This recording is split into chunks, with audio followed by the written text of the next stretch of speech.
what did you see, Brian, throughout camp with Jaxson that led you to believe that he could be a real dude in this league? He was consistently just making plays. And all in all, he started talking to me and Dex, and that kind of opened my eyes. I was like, oh, He's oh got yeah, some okay. to him. He got something to him. I like that.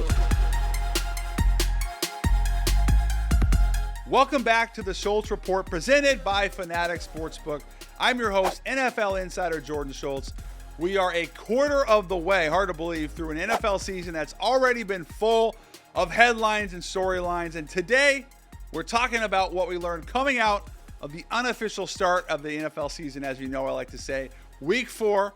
We'll be checking in with Keyshawn Johnson, as always, to get his thoughts on the turf versus grass debate and what he learned from Jaxson Dart's impressive performance against the Chargers. We'll also be joined by Giants Pro Bowl pass rusher Brian Burns, who leads the NFL in sacks through 4 weeks. Can't wait for that. He's been outstanding. He's an awesome guest.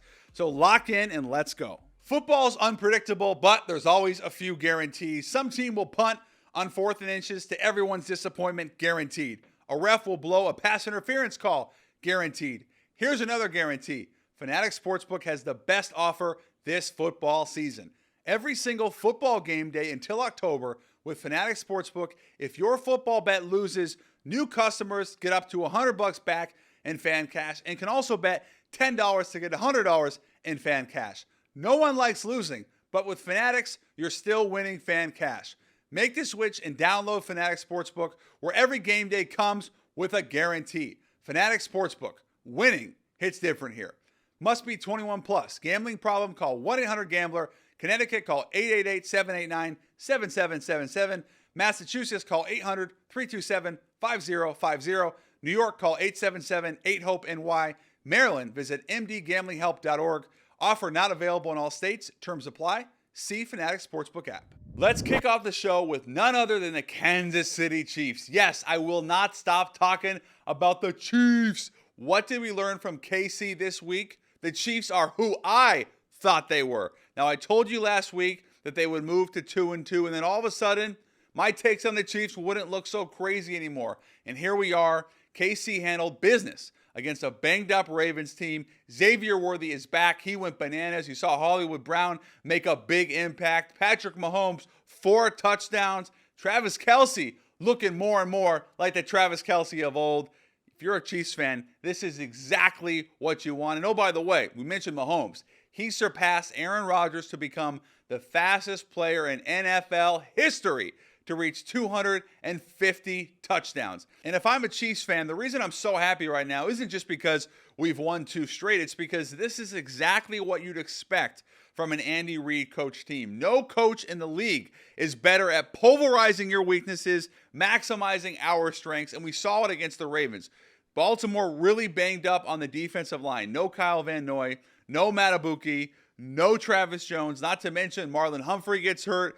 Lamar Jackson has the hamstring. And so Andy Reid really attacked those weaknesses and made sure to take advantage of all of those strengths now for Kansas City. Now all of a sudden we have a mismatch on the perimeter with Hollywood Brown or Xavier Worthy. Now all of a sudden I can use Travis Kelce more so in the passing game. And now I can manipulate Patrick Mahomes more on the outside. You saw that pass to Pacheco, the second touchdown of the game. It was a basic, essentially sprint out for Pacheco. The middle linebacker is in no man's land. He has to chase through all the traffic. It's a small example, but it's the type of example that you love to see if you're a Chiefs fan. A well-designed offense, not to mention a well-designed defense from Steve Spagnuolo. It's just great stuff for Kansas City, who's now 2-2 and suddenly a pretty good bet in the AFC West. So now they're 2-2. And who do they get in week 5? The Jags, the red hot Jags, who we picked to upset San Francisco. They're now 3-1. I'd say one of the premier defenses in football, a young defense powered by a great defensive line. We'll see about Trayvon Walker with the wrist, but you still have Eric Armstead, who was a guest this week on Why is Draymond Green, talking about football, and he really highlighted the fact that Liam Cohen has significantly changed the culture. You also have Travis Hunter, who's seeing an increased role. Jordan Lewis, their prize free agent corner, has been good. I really love what I'm seeing from Travis Etienne. So the Chiefs, Monday Night Football at Jacksonville and Duval. They're giving 3.5 points, so they are a big favorite. But if they can manage to win this one, Then they moved to 3-2. They got the Lions and Raiders. I really like where Kansas City is, all things considered, and I'd be remiss if I didn't tell you how impressed I was with Liam Cohen and the Jags. So now if the Chiefs are who I thought they were, perhaps the Packers are not who I thought they were. Now remember, I picked a Kansas City over Green Bay Super Bowl, and after a loss to the Browns in a very strange 40-40 tie against the Cowboys on Sunday Night Football, I have some real concerns. Green Bay specifically, defensively, haven't seen enough of a pass rush. More importantly, the secondary, which looks so good through week 2, has really struggled, specifically against Dallas without CeeDee Lamb. I mean, that was the best game I've ever seen George Pickens play. He was outstanding. Dak Prescott was outstanding. So if I'm a fan of the green and yellow, here's why I'm concerned. Matt LaFleur, my head coach, now his bugaboo in the past has been big games. And if you look at this specific example against Dallas on Sunday Night Football, I don't know what Matt LaFleur was doing. I think he's a really good head coach. He's done a lot of really good things, but the clock operating standpoint was horrendous. 1 second left in overtime, and really, if you go back and watch it, it should have hit 0. I'm telling you, if that was a high school game, a college game, that clock hit 0. I don't know what the Cowboys' home clock operator was doing, but he helped Green Bay. Nevertheless, LaFleur has 1 second left on the clock. He kicks the field goal. He really almost cost his team the tie, let alone the win. It was awful, inexcusable. And then defensively, you give up 319 yards and 3 touchdowns to Dak Prescott. When he was pressured, he had 6 first downs on 10 of 13 from the field, throwing the football. Not good enough. The pass rush did create some problems, but then Prescott evaded all those issues, and Parsons basically said, Micah Parsons did, that number 4 was better than us today. And to that point, the Packers secondary, which looked so good through the first 2 weeks, really struggled. So if you're Green Bay, let's reset the clock. You're 2-2.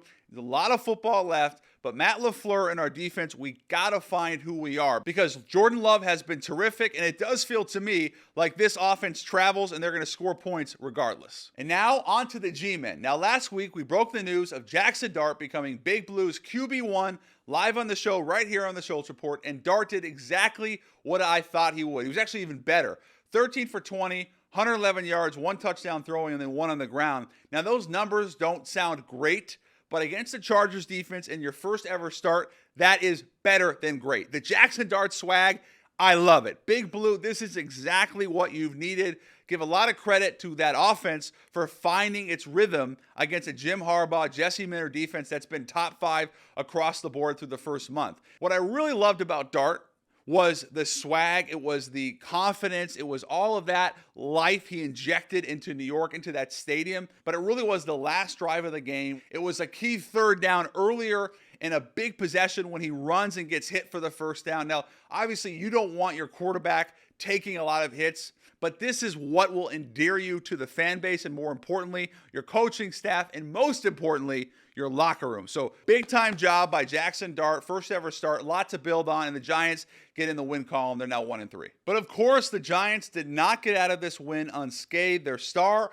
young wide receiver Malik Nabers tears his ACL. It's a catastrophic blow to him, to this offense, to this fan base. But if you are Dart and you are Cam Scatterboo and you're Brian Daboll, I would say this: let's lean on the running game. Let's lean on the fact that Dart has great legs. He's very fast. He's very athletic. He has great escapability. Let's lean on all of that. Let's get Wan'Dale Robinson, who's shown a lot of life, involved. Let's get Theo Johnson, a young tight end, involved. And let's take advantage of the fact that now maybe there's not as much pressure on our offense since Nabers is no longer there. Now, look, if you've been following me at all, you know that I've been a one-man hype train on Jaxson Dart going all the way back to Ole Miss. I love his game. I believe he is a future star. But I'm not the only one. Now, on Fanatics, our sponsor, our partner of this program, Jaxson Dart's jersey is the #1 selling jersey on the entire site, more than any other player in the NFL. So clearly, everyone now knows that Dart is the dude. And now the Indianapolis Colts were very close to being 4-0. And despite a couple of costly mistakes that led to a humbling loss to a bona fide playoff team and the Rams, I learned more positives than I did negatives. Specifically, Daniel Jones, once again, looked really good. He should have had another touchdown It was obviously negated by the fumble. I thought he made a couple outstanding throws under pressure. And remember this, they did not have Alec Pierce. That's their premier deep ball guy. He makes a massive difference, even if he doesn't have big numbers, because of his ability to track the football. You have to respect his speed. He changes how defenses cover the Colts. When he's back soon, that will make a big impact as well. Once again, Jonathan Taylor looked great. Obviously had a touchdown called back as well. He looks like the best running back in football, certainly one of them. And if I'm an Indianapolis Colts fan too, I feel like I have a legitimate playoff team because I just went on the road, again, against the Rams and battled them for almost 60 minutes. You could make the argument that Indy deserved to win that game. Certainly they were in it the whole way. So despite the loss, 3-1, Indianapolis looks like a legitimate playoff contender. Next up, let's stay in the AFC South. The Titans are ass. Not my words. That's what Cam Ward said about his own team. We keeping the buck right now, we ass. So we 0-4. And I agree. And we didn't need to get to week 4, week 5 to learn this. We knew that this team and organization needed a total reset. Hence, new GM Mike Borgonzi, who comes in from Kansas City. Now, your quarterback, your first-round pick, number 1 overall, future of the team, he says it. Everyone in Tennessee knows it. Brian Callahan, 3-18 as a head coach. Think about that. 3-18. That is downright dreadful. And here's the real problem if you're Callahan. You're an offensive guru, or at least that's what you were sold as. The offense has been really, really bad. They're dead last in points. They're 28th out of 32 in points per possession. And most importantly, perhaps, Cam Ward has been sacked a league-high 17 times. The reason I bring that up is Brian Callahan's dad, who is arguably the best offensive line coach, certainly one of them in the NFL. He is running that offensive line unit. So there's just a lot of issues when it comes to this roster that was inherited by a new regime. But I say this because I really believe that the future can be and will be bright in Tennessee. We talked about Cam Ward and his struggles. This guy was the number 1 overall pick for a reason. He has elite tools. He is a big-time worker. He is a football junkie. All of that will manifest itself to future wins. You bring in Borgonzi, who was the top lieutenant of Brett Veach in Kansas City for the past 15-plus years, has a big-time scouting background. You think about the Chiefs, they drafted better than anybody over the past 15 years. That will all manifest itself again to victories in the future. It just takes time. The reality is, this goes as far back as the A.J. Brown trade. Feels like 100 years ago. It really wasn't. That's the impact of trading your best player, not getting the type of haul back you needed. I would rank it, as I told A.J. Brown, as the worst trade of the past 25 years. And at some point, they will turn it. Again, I believe in Mike Borgonzi and what they're building there. But, again, it's going to take some time. Next up, the Cleveland Browns. Now, what did we learn from Cleveland? Obviously, week 3, they beat the Packers. Big upset win. Then week 4, they get throttled by the Lions. Joe Flacco has shown he is no longer a starting quarterback in this league. Now, you have 2 rookies, 3rd rounder Dillon Gabriel, 5th rounder Shedeur Sanders, looming large on the bench. Now, you can make the argument that it should be Sanders, considering the type of production he had at Colorado and how much life he would infuse into the fan base. I believe it will be Dillon Gabriel. It's only a matter of when. Now, Gabriel, the coaching staff really likes because he had 64 career college starts, most ever. He's very accurate. He plays on time, and he plays in the pocket. He will be the starting quarterback at some point for Cleveland. It really becomes how much more will Kevin Stefanski trust Joe Flacco, and how much more will he subject his defense to this offense? Because if you look at the numbers, the Browns have a top 5 defense across the board. So how much more are you going to subject Myles Garrett, Denzel Ward, and company to this putrid offense? Joe Flacco, all due respect, has had a great career. He is not the guy. He's shown us that.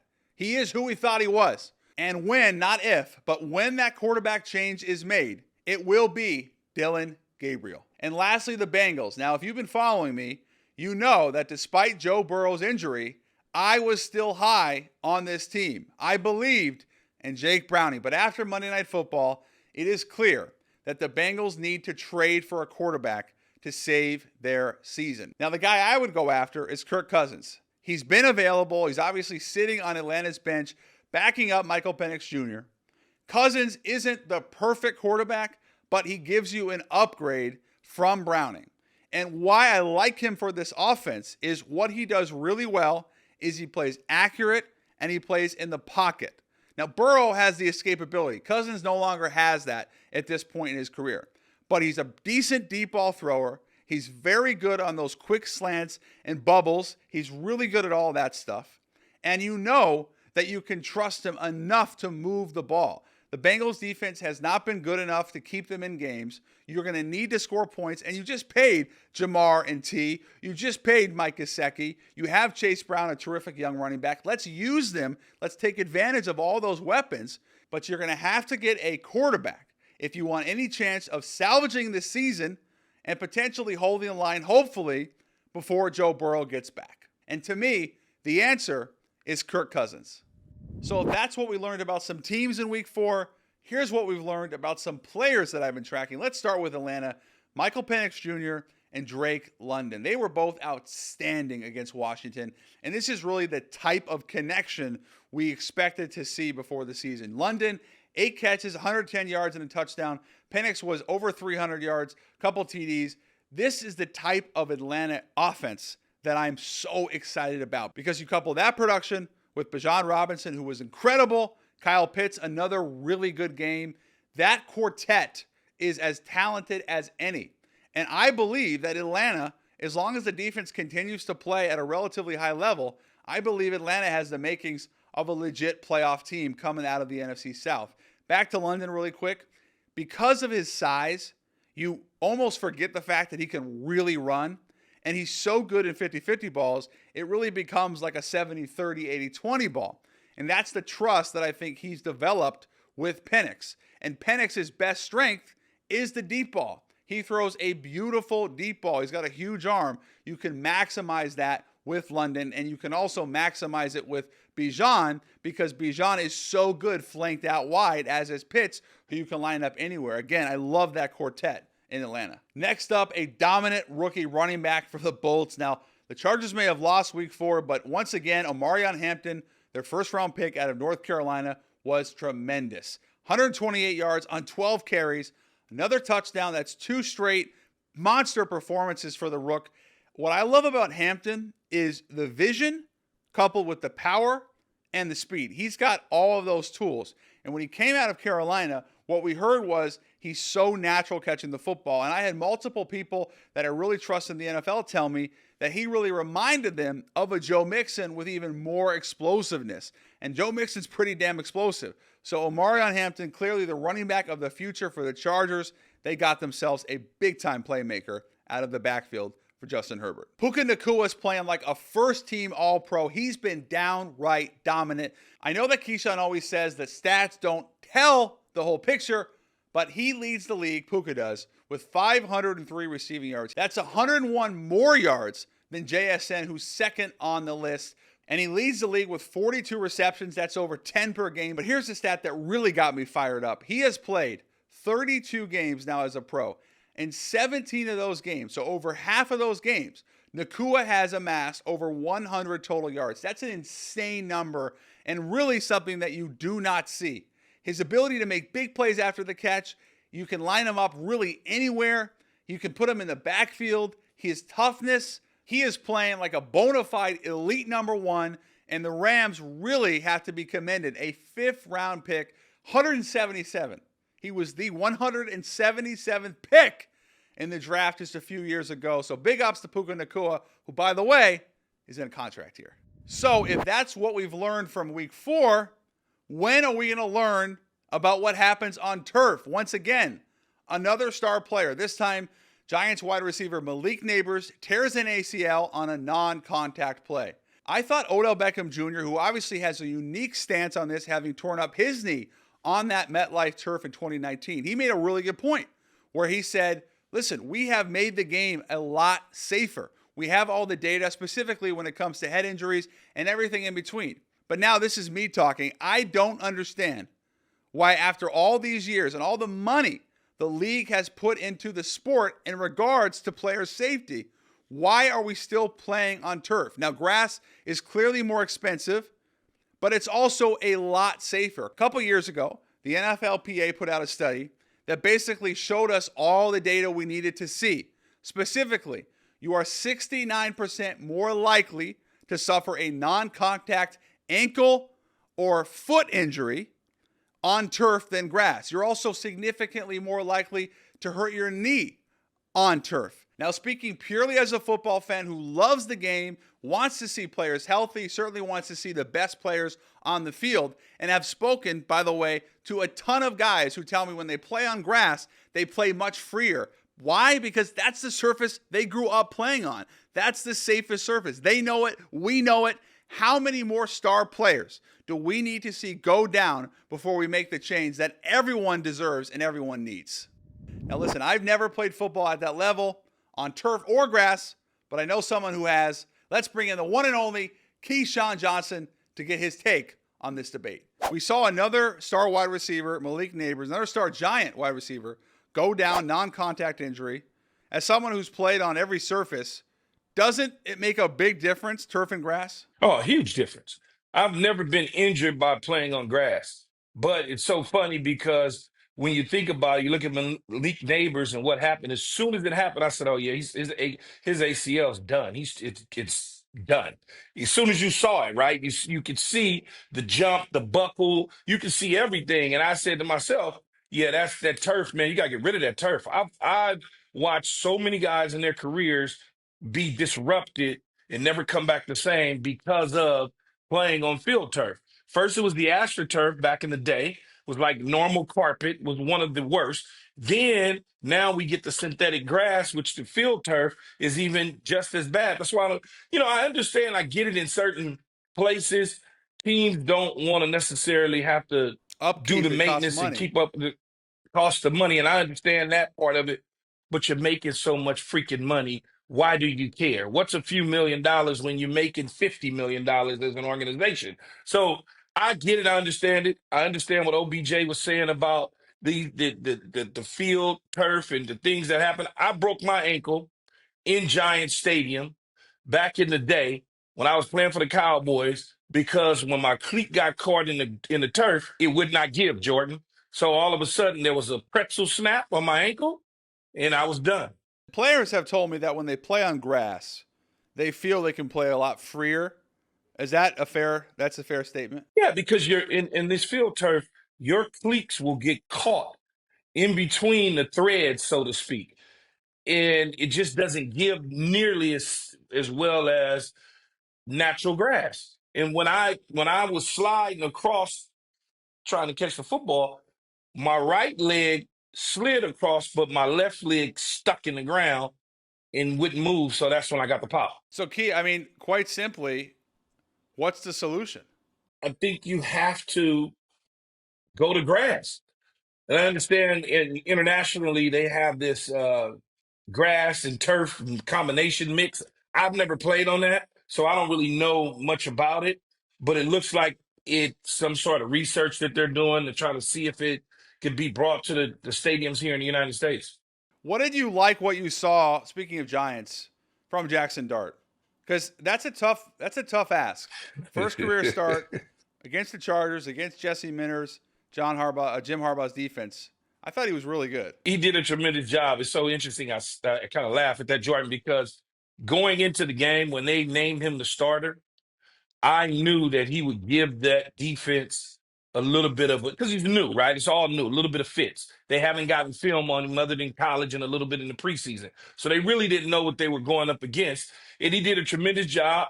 He had some poise. It was a great welcome to the moment, NFL moment for him to be able to score the touchdown right up the gut, untouched. It was good to see that the Giant fans were excited about him at the quarterback position, but it's a long season. And they're going to catch up to your ass, Jaxson Dart. At some point, there's going to be one of those little wizards that's sitting there with the pen all day long trying to figure out how to slow you Scheming it down. out.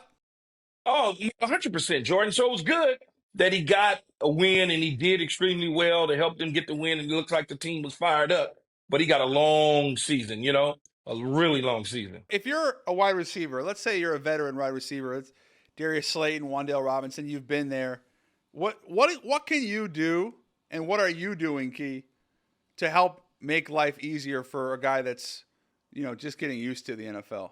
Well, I'm just going to do my part, right? I'm going to just do what I normally would do in game one, that is, in the first game. Second game, I'm going to give him his opportunity. But 11 to 20, 111 yards, Yeah. and a touchdown to a tight end doesn't do it for me as a wide receiver. So we're going to let you kind of, find your way a little bit. But by the time you get into that sixth start, that seventh start, that eighth start, you know where number 19 is. Don't you throw no damn balls to no tight ends no more. That's what I would tell him. So at what point are you saying, all right, enough is enough? You're saying seventh start, eighth start, you give him half a season? I give him half a season to realize when the it hits the fan, I'm the guy that they got to go to. And look, he'll figure that out. Whoever, But it's Malik not Nabers, Neighbors, and that's obviously. such a killer. Yeah. Yeah. So now you have to deal with Slayton, Robinson. Slayton. Yeah. So you have to deal with Slayton and Robinson in terms of who to deliver the football to. So the coaches will know that, though, Jordan. But he did a good job. You got to tip your hat off to him to come in there against a team that's undefeated in the Chargers and come away with a win. Key, let's talk about the Chiefs again. We've talked about them a lot on the show. They've won 2 straight. They beat the Ravens, who are Yes. banged up. Yep. But they're 2-2, and now they got a big game against Jacksonville on the road Monday Night Football. Are you starting to come around on them, or do you need to see more? I've never been off of them, but I haven't been all in on them either. I still think that they are a playoff team.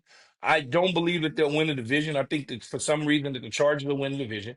They'll go to the playoffs and they'll fight. This will not be a 4-win team, right? They're going to be right there in the mix. They need to get Rashee Rice back. They need to continue to try to develop Xavier Worthy, figure out how to get the football in Kelsey's hands in critical moments and times, run the football well with Pacheco and Kareem Hunt. And if they can continue to do that and chop away at things, Jacksonville will be a pretty good opponent on the road. This is a big deal for them on a Monday night. When was the last time Jacksonville was on a Monday night game that really matters? It's been a long time. So They have a real defense. I guess the and counter they to got a that decent is, defense. how worried are you about Baltimore then? Because no Van Noy, no Travis Jones. They put Matabuki. He's done for the year. He's on IR. Lamar's hurt. He's got a hamstring. They're 1-3. They got a real problem at 1-3. Now, we've seen them in this situation before where all of a sudden they was decimated with injuries, but they continued to roll. Based on the injuries and where they're at right now, I don't think they're a Super Bowl contending team. They're certainly a divisional playoff team. Pittsburgh will have something to say about that. The Cincinnati bundles, they're Cincinnati bundling, and then we know what the Cleveland Browns are. So it's really a 2-team race with Pittsburgh out in front. What is Aaron Rodgers like? How much does he need to do for Pittsburgh to be a legit playoff team? Because right now, if they you are watch, a legit playoff team, though. They are. okay. They're a legit 'Cause if playoff team. right now, they're basically he's playing a different style of football than I've ever seen him play before. Ball's out right away. It's quick. It's a lot of quick stuff. It's different. What do you expect from a 40-year-old quarterback, right? Who's coming off a Achilles injury from 2 years ago, who's finally kind of getting his legs underneath him, and he knows just don't screw it up. We see this with veteran, older quarterbacks all the time. The great Tom Brady won the Super Bowl in Tampa, but that defense carried that team. In the Super Bowl, he was very efficient. He was able to get the football to guys and score touchdowns, but he wasn't throwing the ball 35 times. And this is kind of what you see in Aaron Rodgers. You go to the Peyton Manning, the year they won the Super Bowl, the guy He was average. he wasn't even average. I'm not even giving him average. He was just a guy that had a jersey on and that was it. It was about the defense. And so if you can look and visualize Aaron Rodgers doing some of those same things that Brady was able to do and Manning was able to do with a team like Pittsburgh, they got an opportunity, a chance in a wide open AFC as far as I'm concerned. I've been thinking a lot about this player I'm about to ask you about, Marvin Harrison Jr. Been thinking a lot about him. Top 5 pick. Obviously has a tremendous amount of pedigree. His dad being a first ballot Hall of Famer. What would you say to him as someone who's had a lot of success at the position, but also knowing that he's carrying that last name, that's not easy to deal with. Yeah, he's going to always be compared to his father. Unfortunately, that's just the way that the ball bounces. But just keep playing, man. Just play football. Don't worry about the naysayers. Don't worry about the outside noise because the outside noise can't do what you do. Because if they could do what you do, they'd be doing it. So those are the things that I would tell him is don't pay attention to people that are chirping on social media or people in media that's talking out loud on networks or social media networks or whatever the case is and play football. Don't get caught up because when you drop a pass, it stays in your mind. And then the next one comes and you're not ready for it. Or the next one comes and you're doing something because you're not ready for it. Put it in the back of your mind and move forward. How do you do that? Because as great as you were, Key, You you know, had you know drops. how I Everyone do it? has drops. You know how I do it? No, I didn't have a lot of drops. That's for damn But sure. everyone has a few drops. I understand that. But I know how good I was, and I know how good I could have been, and I know how good I was at the time that that drop occurred. So I could just scratch it out, shake my head, and say, oh, God, and go out there for the next play. You get rid of the first play and get for time for the next play. Because if I'm worried about Jordan Schultz and what he thinks about me, then I'm going to be in the world's of trouble. No, I'm serious. You're If always Marvin worried about Harrison, me, Key. That's why I if get you on Marvin the show. 'Cause Harrison I drive you nuts. if Marvin Harrison is worried about the people that are Right. out there talking about his ability, he's going to lose his mind. You cannot and you should not pay attention to guys that can't do what you do. You can't do it. You know, when you watch him, they talk about how he's not playing confidently. He's not attacking his route. I don't even know what that means. What do you see? And that's why I said you can't drop a pass and then think about it. You got to just let it go. I'm one of the top wide receivers. I cannot allow people to say negative things to affect me because that's what guys do. I love when a player comes out and says it how it is. You know, a lot of players are media trained. They don't say exactly what they feel, which I totally understand and respect. But I really love it when a player says, you know what, we played poorly or we were terrible. I was bad. Cam Ward says we're ass. They're 32nd right now in points. I don't even know what elephant's ass. Would that be it? Yeah. They're elephant's ass because they are a big ass. They for sure are. That's a very bad football team. It's a poorly coached. It's been a poorly coached football team since Callahan became the head coach. They've done nothing that have given me the confidence to believe that the Tennessee Titans are a good football team and organization right now. Yeah. Callahan's 3-18 since he took over. That says a lot. They kept him, but they brought in a new GM from Kansas City, Mike Borgonzi, who he just started there. He inherited a terrible roster, without question. Yeah, but specifically when it comes look, Jordan, they all inherit terrible rosters. That's why they got the job because the person before them wasn't good, and the person before them wasn't good, and the person from them wasn't good. The only time you get a good roster is when a general manager decides, I've had enough, I'm going to retire. That's the only time. That's why but this was especially, I mean, it's brutal. So how do you, I don't know, man. I watched Cam Ward, and I want to believe in him because I loved him coming out of the draft. I still believe. Yeah. But what can he? Is there anything he can glean from this, considering how badly it's going? Yes, he just stays healthy. It continue to grow, and he'll be playing for a new guy in February of next year. He'll be playing for a new head coach in February next year because if you're 3-18, and so by the time the end of the season comes, they could be if you did, I don't know, he may have 5, 6 wins. Yeah, something like that. 5-27, 28, 4-28, whatever that number is. You can't bring a head coach back like that. You just can't. And I don't know the way that the Tennessee ownership group handles things, but I didn't believe that Callahan was ready to be a head coach to begin with. When they brought him over, I just didn't. I never was like, oh God, this is a great hire. Because he's a first-time hire. Was that the issue? Well, what happens is, Jordan, they will tell you that he's calling all the plays. It's very easy to be hidden with quarterbacks like a Joe Burrow and a T. Higgins and a Jamar Chase and a Joe Mixon. and all of those things. These coaches get these hires based on bullshit. I'm just gonna keep it a buck. Okay, that's what they do. Oh, he called the play. He doesn't call any plays, but you hired him. This is my favorite Keyshawn, this version. So just continue. I had to interrupt because I love when you get No, like this. it's the truth though. He's calling. No, he's not. Sean McVay's calling the damn plays. Oh, he's a great offensive coordinator under Sean McVay. McVay's calling the plays. But you'll hire that assistant coach Coaching tree. because it's a coaching tree. You hired him because of it drives me nuts. It drives me nuts. The Belichick coaching tree.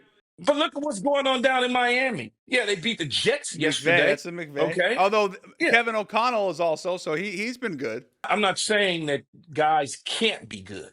That's not what I'm saying. But when you're asking Kevin O'Connell to go to a Minnesota Viking organization and team that was playoff team when he got hired. They were still pretty was a solid. good football team. They were a solid football team. But you're asking Callahan to go to a shit team in Tennessee, and that's not, he can't do that. Nick Sirianni, you asked him to go to an organization in Philadelphia that knows how to win football games with a good roster. If you put Nick Sirianni in Tennessee, Nick Sirianni probably would be in trouble because he doesn't have the talent as a first-time head coach. So you put him in a situation that didn't make sense to begin with, thinking that he was going to ultimately be the guy. Look at what's going on down in Carolina. That never had any talent. But you look at what's going on down in Jacksonville, they had talent. They just had poor coaches. Okay, so that's a perfect segue. You talked about talent, lack thereof. What Cleveland's offense right now is abysmal. Abysmal. Joe Flacco, it's only a matter of time before they make the switch. It's going to be Dylan Gabriel. I would ask you, when would you make the switch, and would you go to Gabriel or would you go to Shador? So, something tells me I'm probably leaning more towards Shador in this situation because I feel like the team would rally behind him opposed to Dylan Gabriel. But Cleveland has who this week? So they have Minnesota. That's Brian Flores. That's actually in London. I probably wouldn't do that. I probably wouldn't bring in a new quarterback with Brian Flores. I probably would wait until I get, I don't know, one of those bad teams or something like that. Maybe a Cincinnati. Whenever they play Cincinnati, let's take a look at that. Before I make that change, or bye week leading into a week. Okay, Key, let's play a quick game. Who gets their first loss? The 4-0 Bills, week 9 at home against the Chiefs, or is it the Eagles, currently 4-0, week 10 against the Pack at Lambeau? I don't think either one will get a loss. I don't think so. I think when you talk about week 9 and the Buffalo Bills should do this, right? They should allow Kansas City to beat them in the regular season and lose, because if you think about it, they beat them every single year in the regular season, but can't beat them in the postseason. Every single year, the Buffalo Bills take Kansas City to the woodshed. Just lose the damn game. They lose. So when you see them in the playoffs, you can beat them. Keyshawn. Because they can't beat them in the regular season. Postseason. They have a great home field. They need to make sure. I know they lost at home in the playoffs. That's all great. They've lost at home in the playoffs. They've lost to Kansas City on the road in the playoffs. But they've always beaten them in the regular season, Jordan. So maybe you take a step back and say, you know what, let's see if we can switch it up. I don't think you had your Green Bay today, bro. Of course they're not just going to let them beat them. I don't think you had your coffee. Of course they're not going to just let them beat them. No, they're not. They're going to go out there and play. They're not giving the game away. But we got to change something. You got to change something. Switch it up. Hell, you got to change something because they can't beat them in the postseason. They always beat them in the regular season. Can't beat them in the postseason. In terms of Philadelphia and Green Bay, I think Philadelphia is a well-oiled machine. What they got to figure out how to do is get A.J. Brown involved a little bit more. And they also got to figure out how to close out games with big leads. They've surrendered too many big leads under Nick Sirianni to make the games tight in the end. We just saw what happened with the Tampa Bay Buccaneers. And the Rams. Right? They got lucky against the Rams. You look at the Rams. You can't. They got to figure out how to just shut the door out. The Rams actually was doing pretty taking them to the woodshed pretty good, except, they second half adjustments, they made those second half changes. And then Jordan, they come out, they block the field goals, they Yeah. do that deal. They go down to Tampa, they're playing lights out against the Tampa Bay Buccaneers. And next thing you know, Baker Mayfield becomes Baker Mayfield without Mike Evans, and the game is right there, a one-score game. Yeah. Is that just a focus thing to close out games? I think it is. I think you get a little complacent, a little lackadaisical. Oh, I got this. It's over with. And we got them. This is what we. And then you look up and you playing soft defense. They catching balls in front of you. Before you know it, they inside the green zone. Boom. Now all of a sudden they're in the red zone, touchdown, and you look up and go, oh damn, they're 10 points behind. And that happens a lot. But I don't think either one. I don't think either one of these teams will lose in week 9 or 10. So the Eagles face the Bills late in the season, right after Christmas, December 28th. Where do you feel like, given what we just said, where do you feel like Philly and Buffalo are going into the playoffs? Like, are these 1 seeds? Yeah, they'll both be 1 seeds as it stands right now. They'll both be 1 seeds. Where's that game played at? That game's in Buffalo, so a big home field would be very cold. Game's in Buffalo. It'll be interesting to see where Philadelphia is, or Buffalo for that matter, in terms of record, because this game may not even mean anything in terms of record. It depends on what's clinched, right? Do they clinch those first round buys, or what's at stake in this situation? It all depends on what's at stake. Do you trust both teams? Do you trust both head coaches, quarterbacks, that they'll be there? Yeah, absolutely, I do. I do. If not, as they say, Sean McDermott, if not win. Well, it has. Yeah, I mean, Win it feels like they at have some a point. pretty If not complete now, team. win. Yeah. Buffalo, when I looked at their schedule at the beginning of the year, I had them down for maybe 1 loss, maybe 2. Yeah, that's That was it. so hard. I had them for maybe 1 or 2. One of them was Baltimore, and one of them was either Philly or KC. That was pretty much The it. Baltimore game. No more than that. I thought they did lose that game, and now They did lose it. Yeah, it was They did 40. lose it. Yeah, 40-25. Yeah. I guess like McDermott, we still need to see it. Sirianni, like him or not, he's done it. McDermott, we I haven't don't seen have no him do problem it. with Sirianni. Sirianni's been to the Super Bowl a couple times, man. I'm not worried about Sirianni. McDermott, on the other hand, at some point, we're going to run out of excuses. When you start looking at the AFC, they're at the top of the food chain. So if you're going to be at the top of the food chain, you finally get an opportunity to have the number 1 seed again. It's time to close the door and take Buffalo to San Francisco for the Super Bowl. Let's close the door on Keyshawn Johnson. I like that segue, Key. In the biz, that's what we in the You're biz so goofy. call a transition. You're in so the damn biz. goofy, man. Yeah. Keyshawn. Somebody had a double latte or something today, and it wasn't me. I've been actually last couple of weeks. I haven't been drinking coffee before the show because I think it parches my voice, and I want to be projecting. Also, full disclosure, corny. I am in a fairly significant movie premiere. I am in the new Tron Ares. I have a speaking role. I have a speaking role. Oh, okay. And Okay. I'm transitioning to acting potentially. I have a lot of options. All right. Well, good luck. Good luck with that. All right, brother. Appreciate you. Great stuff as always, and we'll see you next week.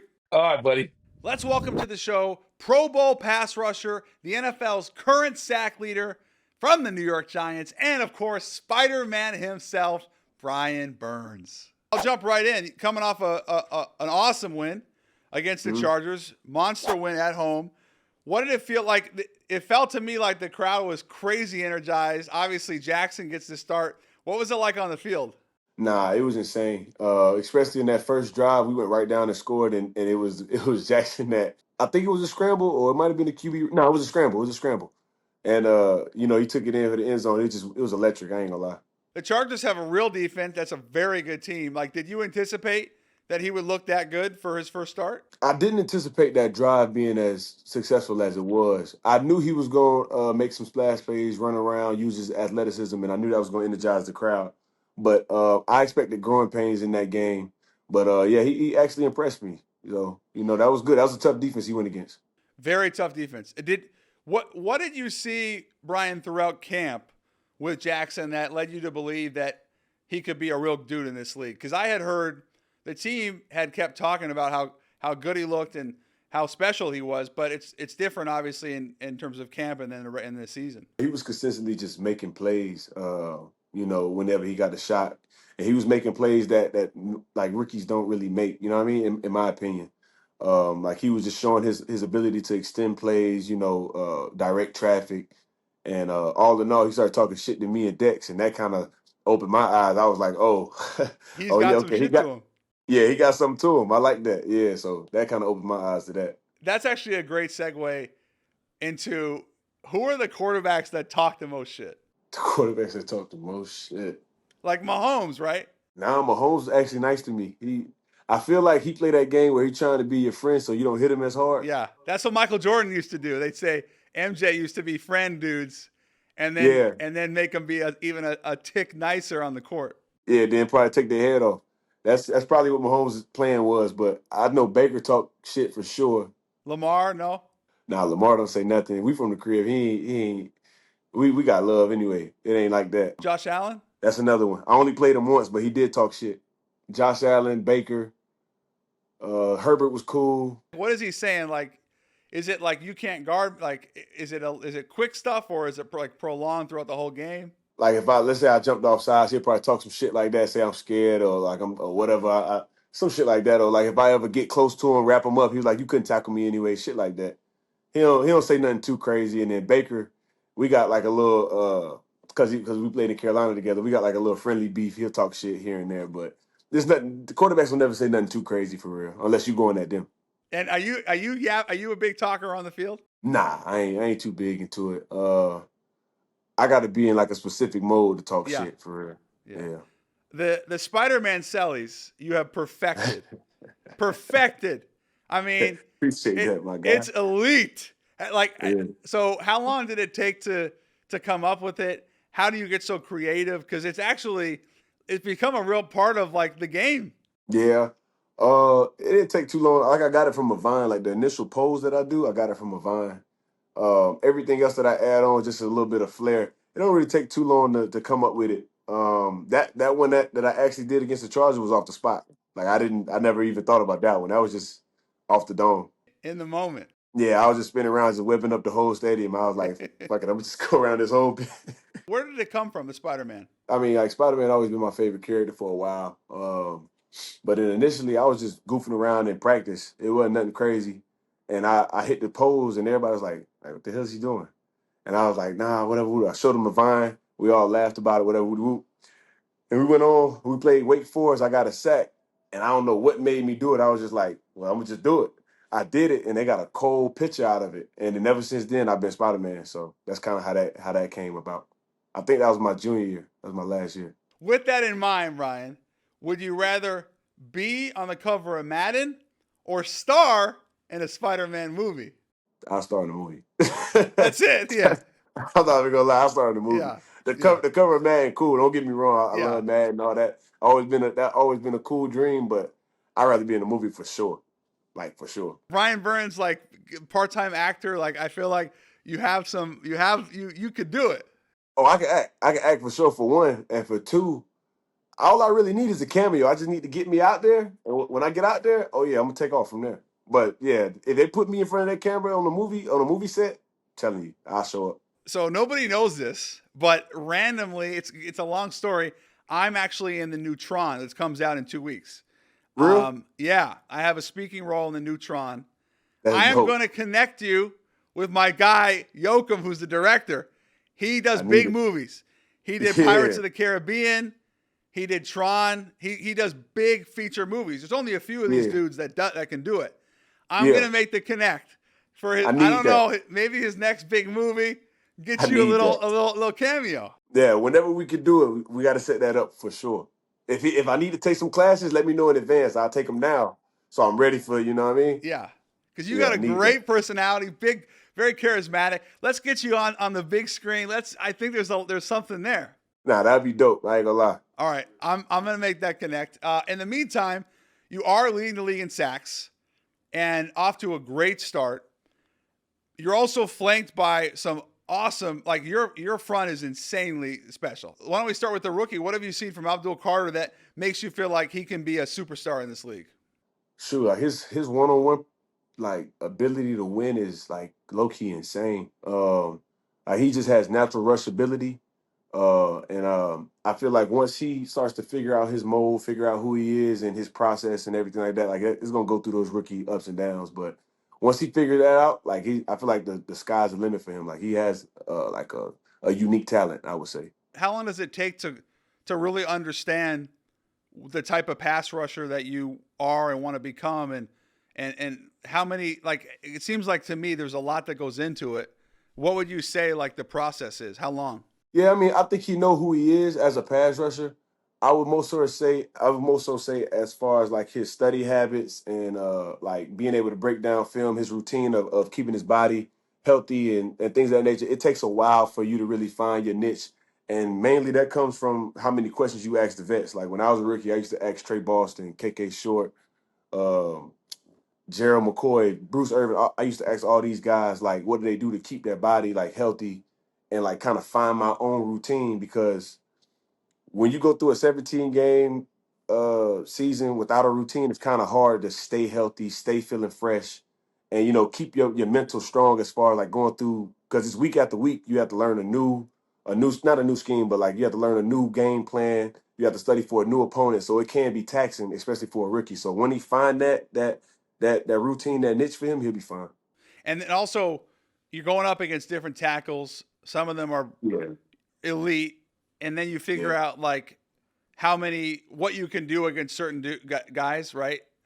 yeah. Which isn't like that. That just takes time. It takes reps. It takes time. It takes experience. It takes a while. Like you said, some of those guys are elite. So the things that you did last week probably ain't gonna work this week. So you have to find a new way to beat these new guys like Lane Johnson and Tristan Wirfs. Guys like this, you have to really figure out how to beat them. So it ain't just going out there and not studying film and just going out there off pure talent and you think you're gonna win. You're not. So So you're playing chess.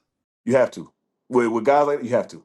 Will you do something in the same game to set up a different move later, or is that or maybe later in the season? Like how often does that happen? Especially in the same game. Like I may in the first quarter, I may start off with a lot of power, a lot of long arms, just to set up a spin for like a money down, like 3rd and 15. Yeah. So the whole time I'm powering and powering, he may think he's winning, or he may think, okay, this guy likes the power. Let me just keep sitting on the power. But once that happens, and it's a 3rd and 15 opportunity, or let's just say just Passing on the down. money, Yeah. yeah, it's money on the line. And now I'm setting up the real move that I wanted to hit all day. I kind of just had to set it up in the beginning of the game. And as far as like the season go, you kind of want to put certain things on tape early on in the season, so later on they have that in their mind. You know what I'm saying? Yes. Because if I do speed from week 1 to week 17, everybody's gonna play me for speed. Yes. But if I mix it up, throw a little power here, run over a couple dudes, now the guys just watching me just run Yeah. over this cat is Right. gonna think he has power. I got to be ready for that. That's so dope to me. Like I love the idea of setting up a move, not showing your best stuff earlier in the game, doing something on purpose to set something up later in the game.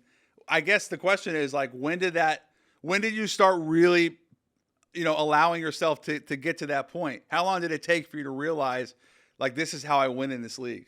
It took a while. A lot of coaches used to tell me, you got to add power to your game, got to add power to your game. And I'm like, yeah, yeah, I got it. And I think like me doing like maybe one or two, three power moves a game is like, okay, it's not enough. You know what I'm saying? And it took me a while to like really buy into like, bro, I really have to set up my moves because I'm thinking like, look, I'm a speed rusher. Yeah. So I'm gonna do what's best for me and what I think I'm gonna win with. But when guys start setting me for that and they take it away, I have to have something else to go off of. But Okay. I really credit Von Miller because we had conversations. I really credit him into like opening my mind up to like losing some reps early in the game to set up the rep that will win the game. You know what I mean? So I really credit that to him. He really put that in my mind a while ago, maybe a couple years ago. So basically what he was saying, and he's one of the best ever to do it, is allow yourself to lose, like almost like chess. You'll give up a pawn or a rook knowing that later you're going to get the big piece, you're going to get the big sack. But that's a tough pill to swallow as a young pass rusher. It's a tough pill to swallow for a lot of cats. Because I don't necessarily look at it as I don't look at it as losing. I just look at it as setting up my pieces. Okay. You know. Okay. So like these power reps that I may not get a sack or may not get a pressure on, that's just setting up for the rest of the game. Right. Yeah, so like, and it is tough for a young passer because they don't want to lose. They want to Right. make every play. Of course. But it's the league, man. Everybody get paid. You're not gonna make every play, so you might as well set it up for what's important coming up later or whatever the case may be. So that's kind of how I view it. How about top 5 pass rushers in football right now? There's a lot of good pass rushers nowadays. And you got to put yourself in there, obviously. I'll say as far as like guys playing right now, I would say is no order, but me, I'll put Benito in there. Yeah. Micah hasn't been like having hella sack numbers, but when I watch his tape, like he's flying off the ball. I put Micah on there. I'm not sure if Max got off to a slow start, but the last game he's picked it up. Yeah, I say the last game he just had was crazy. I'll throw Max in there. That's 4, right? Yeah, that's 4. Who else is up there right now? There's so many, bro. Like, oh my God, I'm tripping. Miles, I'm tripping. oh, Yeah, bro, he Miles. is on one too. I'm wilding, bro. I mean, that goes to show you how many good rushers there are. Is Miles is he a speed rusher too, or how would you describe his game? He got it all, really. Like, he got a great get off. He's fast. The man's huge.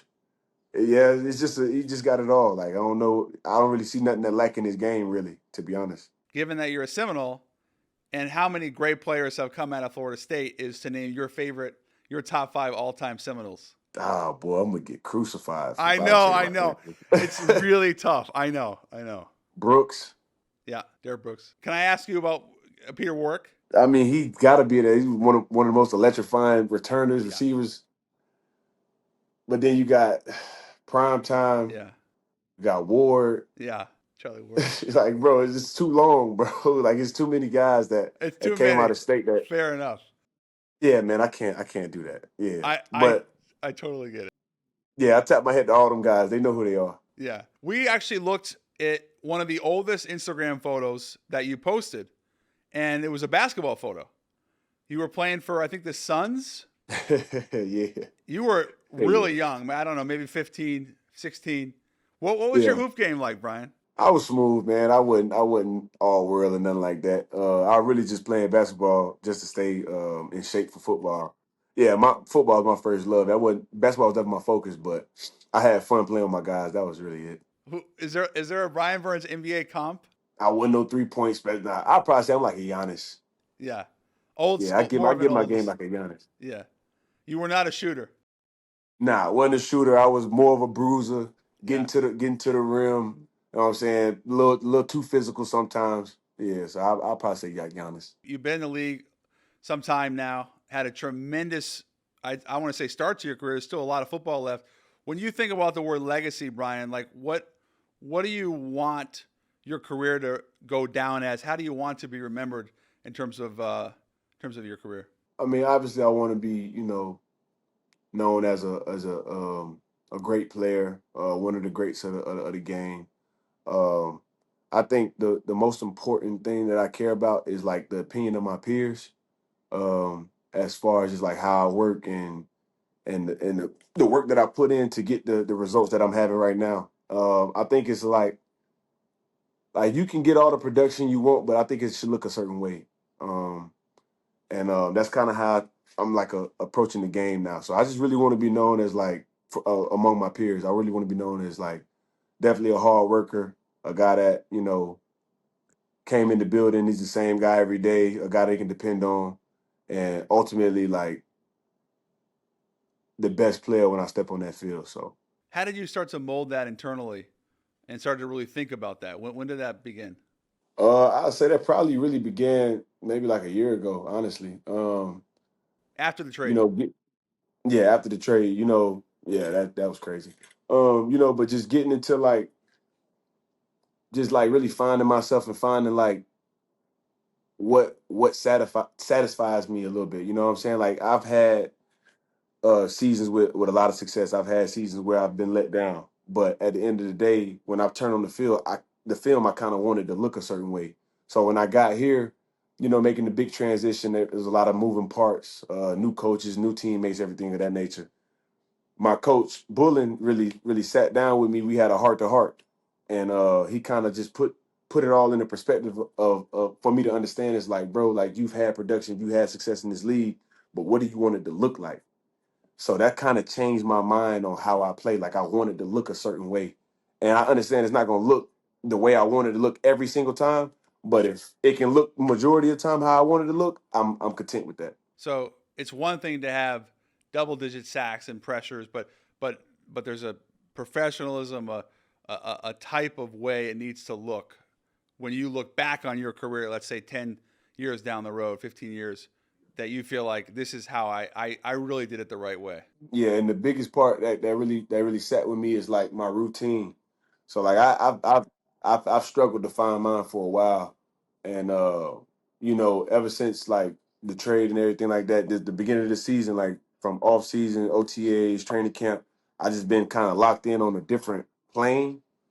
And like I know I have because of the outside. Like you understand? Like I Yeah, can sit here and say this whole yeah. time, like I'm locked in, I'm locked in. But when other people start seeing it and be like, bro, Burns, you moving different. That's kind of that validates like the work I've been putting in. You know what I mean? You mentioned the trade was crazy. What do you remember from that time? Because it happened pretty quick, if I remember correctly, overnight. It was a lot of emotions. It kind of opened my eyes to like the business side of things. And like I don't fault anybody in that situation really. I kind of just chop it up to like you did what's best for you. I'm gonna do what's best for me. We go our separate ways. No bad love, no bad blood to Carolina at all. Like I love Carolina, always will love Carolina. It kind of just had to happen, I guess. But like the trade it was just crazy. Like you go through a mist of emotions of like, damn, like I gave everything to this team and I tried to do it the right way. I didn't hold out. I didn't do anything of that nature. I practiced the whole training camp, no contract, whatever. Went on, did the whole season with no contract. And you kind of just feel like they're obligated to take care of me or like they should take care of me because of what I've done for them and trying to be a class act and things of that nature. But it don't always work out that way. You know what I mean? But, I don't question God. I don't question nothing that's supposed to happen. I just keep going.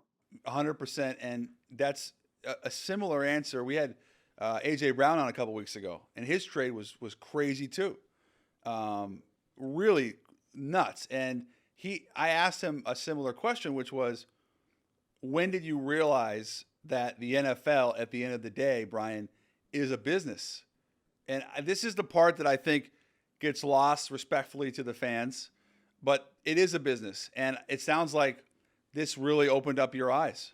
Yeah, and it's funny, like like you'll never really like really know until you're in that situation. Because I remember when I came into the league, you got the vets telling you like, "Hey man, it's a business. Look out for yourself." Da da da da, things of that nature. And the whole time I'm going about it like, yeah, it's a business. It's a business. You never really know how much it's a business until money start talking. Yeah, Then it's like, okay, this really is a business. And right. like when you like when you're going through trade talks and things of that nature, and you want to stay at a certain place or whatever the case may be, and your feelings start tugging on you, that's when you gotta kind of gotta separate yourself out of the equation. Like Carolina and me, our timelines just didn't match. Right. You know what I'm saying? And that's okay. And I'm cool with that. I got to understand that now. But going through it, it was kind of hard just staying level headed because I'm like, damn, dog, like I thought y'all would have been the first people to like Of want to, course. you know what I mean? Yeah. But that's how it be, man. You'll never know until you actually in that position. Well, you've handled yourself with a ton of class and obviously been Appreciate balling that. out, leading the league in sacks. And it's awesome, selfishly, to have you in New York, and would love to stay connected. For sure. And, I ain't know you was based in New York, yo. yeah, yeah. Yeah, yeah. I'm Nah, here. I'm here, brother. I'm coming down there. All right, that's it. Want to thank Brian Burns. Awesome interview. Awesome dude. Congratulations on a hell of a start to the season. Leading the league in sacks en route to another Pro Bowl and all pro caliber season. Brian, thank you Yeah. so much. I appreciate you, man. God bless. You too, brother. We'll be in touch. And now for our weekly betting segment presented by Fanatics Sportsbook. Remember, I have not seen these plays. I got to pick one or the other, beginning with Lions minus 10.5 over the Bengals, or the Cardinals minus 8.5 over the Titans. Wow, the Titans and Bengals both struggling. I'm going to go Lions minus 10.5 over the Bengals because I don't think I can bet the Cardinals giving that many points over anyone after the last couple weeks. I'm just not confident enough in them. And even though Tennessee has struggled, I do really like Cam Ward, and I do feel like they could score some points. So, yeah, give me the Lions minus 10.5. I'm not sure anyone's playing better football than Jared Goff in Detroit right now. Okay, next up, we got the Ravens minus 3.5 over Houston, and we got Seattle minus 3.5 over the Bucks. This line, for me, screams Bucks.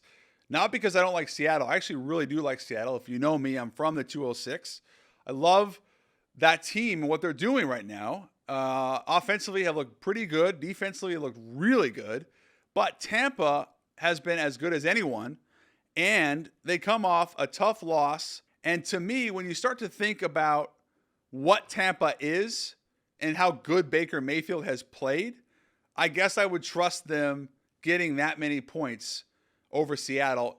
And the Ravens right now, as banged up as they are, particularly defensively, I just can't have them lay that many points. 3.5 with the hook, I just can't do it. And then finally, we got the Vikings-Browns, which is in London, over 36.5, or Patriots-Bills over 49.5.